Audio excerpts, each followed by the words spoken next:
அனைவருக்கும் வணக்கம். கன்னிராசினியர்களுக்கு கும்பராசிக்கு பயிற்சியாகும் செவ்வாய் மற்றும் அங்கு ஏற்கனவே சஞ்சரித்து கொண்டிருக்கும் 5 கிரகங்களோடு இணையும் செவ்வாயின் காரணமாக கன்னிராசினியர்களான உங்களுக்கு என்ன மாதிரியான நன்மைகள் எல்லாம் ஏற்பட இருக்கு, கிரக நிலைகளின் ரீதியாக அமையிருக்கும் சாதகங்கள் என்ன, பாதகங்கள் என்ன, மேலும் என்ன மாதிரியான முன்னேற்றங்கள் எல்லாம் உங்களுடைய வாழ்வில் ஏற்பட இருக்கு, கிரகங்களுடைய சஞ்சார நிலைகளின் காரணமாக மேலும் என்ன மாதிரியான முன்னேற்றங்கள் எல்லாம் ஏற்பட இருக்கு என்பது குறித்தான முழுமையான பதிவு தான் இந்த வீடியோல நம்ம விரிவா பார்க்க போகிறோம். அந்த வகையில கன்னிராசியை சேர்ந்த உத்திரம் 2ஆம் பாதம் முதல் அஸ்தம் சித்திரை 2ஆம் பாதம் வரை உள்ள நட்சத்திரக்காரர்களுக்கு செவ்வாயினுடைய பெயர்ச்சியின் காரணமாக குடும்ப சூழ்நிலை ரீதியாக என்ன மாதிரியான முன்னேற்றங்கள் எல்லாம் ஏற்பட இருக்கு என்று பார்க்கும்போது உங்களுடைய ராசிக்கு 5ஆம் இடத்தில் சஞ்சரிக்கும் செவ்வாய் தற்போது 6ஆம் இடத்திற்கு செல்கிறாருங்க. அங்கு சனியோடு அவர் சேர்வது அவ்வளவு நல்லதுங்க. பொதுவாக இது போன்ற நேரங்களில் இறை வழிபாடு யோசித்து செயல்படுவதுமே நன்மை தரும் என்பதை கிரக நிலைகள் உறுதியளிக்குது. அதே போல் எதிரிகள் பலம் மேலோங்கி இருக்குங்க.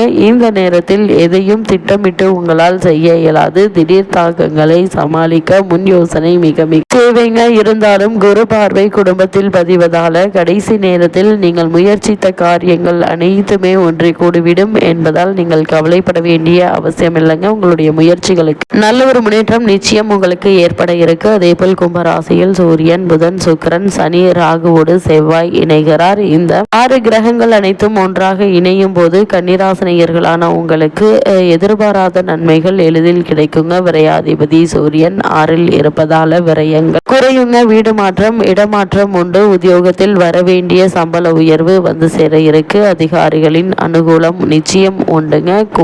பிள்ளைகளின் முன்னேற்றம் திருப்தி தரும் விதத்தில் அமையிருக்கு. தொழிலில் புதிய பங்குதாரர்கள் வந்து இணைவாங்க. பொருளாதார நிலையும் உயரக்கூடிய ஒரு தருணமாக தான் இக்காலகட்டம் அமைஞ்சிருக்குது என்பதை கிரகங்களுடைய சஞ்சார நிலைகள் தெளிவாகவும் உறுதியாகவும் எடுத்து காட்டுதுங்க. அதே போல் கன்னிராசினியர்களை பொறுத்த வரைக்கும் இத்தருணங்கள்ல மேலும் என்ன மாதிரியான நன்மைகள் எல்லாம் ஏற்பட இருக்கு என்று பார்க்கும்போது உங்களுடைய ராசிக்கு 6ஆம் இட கிரகங்கள் உங்களுடைய ஆற்றலை வளர்க்குங்க. புதிய முயற்சிகள்ல தடைக்கு பின் நிறைவேற இருக்கு. 6ஆம் இடத்தில் சில காரியங்கள் இருப்பதால பல விஷயங்கள் உங்களுக்கு சாதகமாக நடைபெற இருக்குதுங்க. 10இல் ராகு இருப்பதால் தொழில் போட்டி இருந்தாலும் தொழில் வளர்ச்சியும் இருக்குங்க. நூதன முயற்சிகளில் தொழில் வளம் பெருக இருக்கு. ராகுவுடன் சூரியனும் இணைந்திருப்பதால பல நற்பலன்கள் கிடைக்க வாய்ப்புகள் உண்டுங்க. புதிய திட்டங்கள் உருவாவதற்கான சாத்தியக்கூறுகள் நிறைந்த ஒரு தருணமாக தான் இத்தருணம் அமைஞ்சிருக்குது. குறிப்பாக சூரியன் 6ஆம் இடத்தில் இருப்பதால் அரசாங்க காரியங்கள் உங்களுக்கு சாதகமாக முடியுங்க. போட்டித் தேர்வுகள்ல நிச்சயம் வெற்றி கிடைக்கும் என்பதால் அதற்கான முயற்சிகளை நீங்கள் தாராளமாக மேற்கொள்ளலாம். அதே போல சுபர்கள் ஆற்றில் இருப்பதால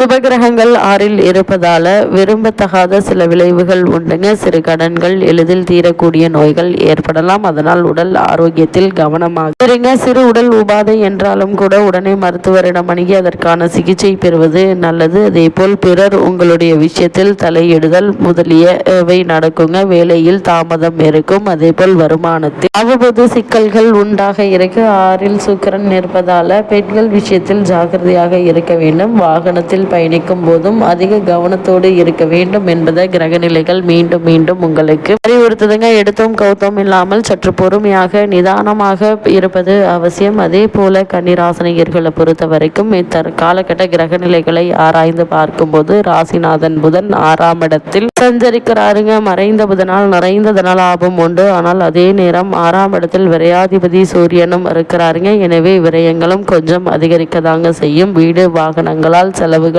அதிகரிக்கும். உறவினர்கள் வகையில் பல பகை ஏற்படலாங்க, பார்த்து கொள்ளுங்க. 10ஆம் இடத்தில் குரு வக்ரம் பெற்று இருப்பது யோகம் தாங்க. கேந்திரபத்திய தோஷம் பெற்ற கிரகம் வக்ரம் பெறுவதால யோகம் ஏற்பட இருக்கு. தொழில் வளர்ச்சி திருப்தி தரும் விதத்தில் அமைய இருக்குதுங்க. உத்தியோகத்தில் உள்ளவர்களுக்கு அதிலிருந்து விடுபட்டு சுய தொழில் தொடங்கும் யோகம் உண்டு என்பதை கிரக நிலைகள் மீண்டும் மீண்டும் தெளிவுபடுத்துதுங்க. அது மட்டும் இல்லாம உங்களுடைய ராசிக்கு 6ஆம் இடத்தில் சஞ்சரிக்கும் சுக்கிரன் 7ஆம் இடமான கலத்திரஸ்தானத்திற்கு செல்கிறார். அது மட்டுமின்றி அங்கு உச்சம் பெற்றும் சஞ்சரிக்க போகிறாருங்க. உங்களுடைய ராசிக்கு 2, 9 ஆகிய இடங்களுக்கு அதிபதியானவர் சுக்கிரன். அவர் உச்சம் பெறுவது என்பது யோகம் என்று தாங்க சொல்ல வேண்டும். இதனால் குடும்ப முன்னேற்றம் கூட இருக்கு. அதே போல் கொடுக்கல் வாங்கல் திருப்தி தரும். கடுமையாக முயற்சித்தும் இதுவரை வரை நடைபெறாத காரியங்கள் இப்பொழுது துரிதமாக நடைபெற இருக்கு. அண்ணன் தம்பிகளுக்கு இருந்த பிரச்சனைகள் மாறுங்க. சொத்து பிரச்சனைகள் சுமூகமாக முடிவதற்கான வாய்ப்புகள் அதிகம் இருக்கு என்பதை கிரகநிலை மீண்டும் மீண்டும் தெளிவுபடுத்துதுங்க. அதே போல் கன்னிராசினியர்களை பொறுத்த வரைக்கும் இதுவரை உங்களுடைய ராசிக்கு 6ஆம் இடத்தில் சஞ்சரித்த சனி பகவான் 7ஆம் இடத்தில் சஞ்சரிக்க போகிறாருங்க. இதனை கண்டக சனி என்று சொல்வது வழக்கம். அதற்காக பயப்பட வேண்டாங்க. அதே போல் குரு வீட்டில் சனி சஞ்சரிப்பதால் பெரிய அளவில் பாதிப்புகள் ஏற்படாதுங்க. இருந்தாலும் ஆரோக்கிய தொல்லைகளும்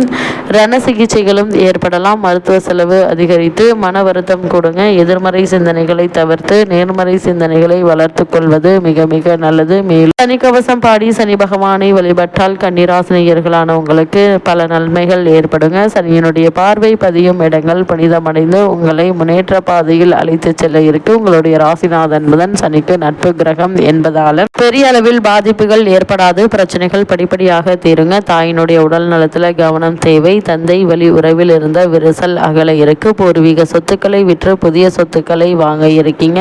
அதிகரிக்குங்க. தேவைகள் பூர்த்தியாகும். தெளிந்த சிந்தனை மேலோங்கும். திடீர் பயணங்களால் செலவுகள் அதிகரிக்கும். வாகன மாற்றம் உண்டு என்பதையும் கிரக நிலைகள் மீண்டும் மீண்டும் தெளிவுபடுத்துதுங்க. இத்தருணங்கள்ல கன்னிராசினியர்களான உங்களுக்கு மேலும் என்ன மாதிரியான முன்னேற்றங்கள் எல்லாம் ஏற்பட இருக்கு என்று பார்க்கும்போது குடும்பத்தில் வருமானமும் செலவும் சரிசமமாக இருக்குங்க. திட்டமிட்டு செலவு செய்யாவிடில் இக்காலகட்டத்தினுடைய கடைசியில் பண தட்டுப்பாடு ஏற்படுவதற்கான வாய்ப்புகள் அதிகம் இருக்கு. கணவன் மனைவி இடையே சிறு சிறு கருத்து வேற்றுமைகள் ஏற்பட்டு வாக்குவாதத்தில் முடியுங்க. திருமண முயற்சிகள்ல எதிர்பாராத தடங்களும் ஏமாற்றமும் ஏற்படும். பெண் அல்லது பிள்ளைகளின் ஒருவர் உத்தியோகம் காரணமாகவோ அல்லது வேறு காரணங்களுக்காகவோ வெளிநாடு சென்று வர வாய்ப்புள்ளதை கிரகநிலைகள் சுட்டிக்காட்டுதுங்க. உடல் ஆரோக்கியத்திலும் கவனமாக இருப்பது அவசியம் என்பதை கிரகநிலைகள் அறிவுறுத்தது. என்றோ பட்ட கடன்கள் கவலை அளிக்கும். கூடுமான வரைக்கும் பழைய கடன்களை அடைத்து நிம்மதி பெறுவதற்கான முயற்சிகளை நீங்கள் மேற்கொள்ளும் போது நல்ல ஒரு முன்னேற்றம் ஏற்படுங்க. அதே போல் கன்னிராசியை சேர்ந்த உத்தியோகஸ்தர்களுக்கு தற்போது நடைபெற்று வரும் தசாபுக்திகள் அனுகூலமாக இல்லாவிடில் மேலதிகாரிகளுடைய அதிருப்திக்கும் சீற்றத்திற்கும் ஆளாகலாம். உங்களுடைய பொறுப்புகள் நீங்கள் அதிக ஜாக்கிரதையாக இருக்க வேண்டியதன் அவசியத்தை கிரகநிலைகள் வற்புறுத்துதுங்க. சில அதிகாரிகளுக்கு இடமாற்றம் ஏற்படுவதற்கு சாத்தியக்கூறுகள் இருக்கு. கூடுமான வரையில் மேலதிகாரிகளுடன் அனுசரித்து நடந்து கொள்ள வேண்டும் என்பதையும் கிரகநிலை மீண்டும் மீண்டும் தெளிவுபடுத்துதுங்க. கன்னிராசியை சேர்ந்த தொழில் மற்றும் வியாபாரம் செய்பவர்களை பொறுத்த வரைக்கும் விற்பனையும் லாபமும் பாதிக்கப்படுவதற்கு வாய்ப்புகள் உள்ளதை கிரகநிலைகள் எடுத்துக்காட்டுது. பலருக்கு நிதி நெருக்கடிகள் ஏற்படக்கூடுங்க. பங்குதாரர்களில் சிலர் கருத்து வேற்றுமை காரணமாக விலகிவிட நேரிடும். இதனால் இத்தருணங்களில் நிதி நிறுவனங்களும் சிறு சிறு பிரச்சனைகளை ஏற்படுத்தக்கூடுங்க. புதிய முதலீடுகளில் தற்போதைக்கு ஈடுபடாமல் இருப்பது எதிர்காலத்திற்கு நல்லது. இத்தருணங்களில் கன்னிராசினியர்களுக்கு கிரகநிலைகளின் ரீதியாக கூறப்படும் பரிகாரம் என்ன என்று பார்க்கும்போது அருகில் உள்ள திருக்கோவில் ஒன்றில் மாலையில் பசுனை அல்லது எள்ளெண்ணெய் தீபம் ஒன்று ஏற்றி வந்தால் போதுங்க. எண்ணற்ற நன்மைகள் உங்களுடைய வாழ்வில் நிச்சயம் ஏற்படும்.